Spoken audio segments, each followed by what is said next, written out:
announcement. It said it was a lethal strike. I think the Pentagon will have more details and other things to offer you here in the next few hours, hopefully. Say what kind of vessel it was? Yeah, vessel. The drug vessel was carrying drugs. Size? I'll refer you to the Pentagon. They'll give you more details on that when in the next. I anticipate shortly, probably while we're in the air. How many deaths with the lethal force? Again, look, I'm trying to be evasive. I'll let the Pentagon answer that. Suffice it to say that the president is going to be on offense against drug cartels and drug trafficking in the United States. It destabilizes not just the country, but the entire Caribbean basin. These particular drugs were probably headed to Trinidad or some other country in the Caribbean, at which point they just contribute to the instability these countries are facing. So the president's been very clear that he's going to use the full power of America and the full might of the United States to take on and eradicate these drug cartels, no matter where they're operating from and no matter how long they've been able to act with impunity. Those days are over.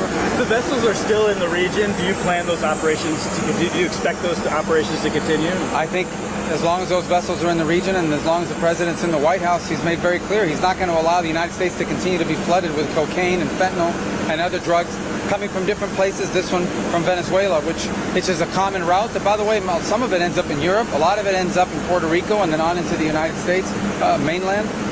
So no one should be surprised. That's why they're there on a counter-drug mission, and they're going to continue to operate. As far as specifics and future operations, I have to refer you to the Pentagon on that. This is a DoD operation. You said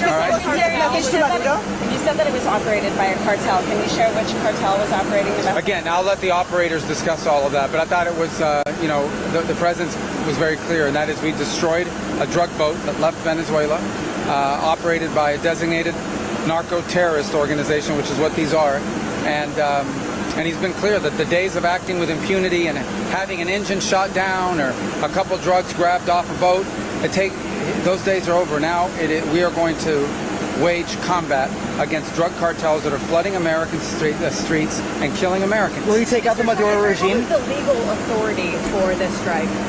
The legal authority? Yeah. Well, look, again, I'm not going to answer for the White House counsel. Suffice it to say that all of those steps were taken in advance. The president has designated these as terrorist organizations, which is what they are. When you flood American streets with drugs, you are terrorizing America, and that's going to end. Will you act on Venezuelan soil against the Maduro regime?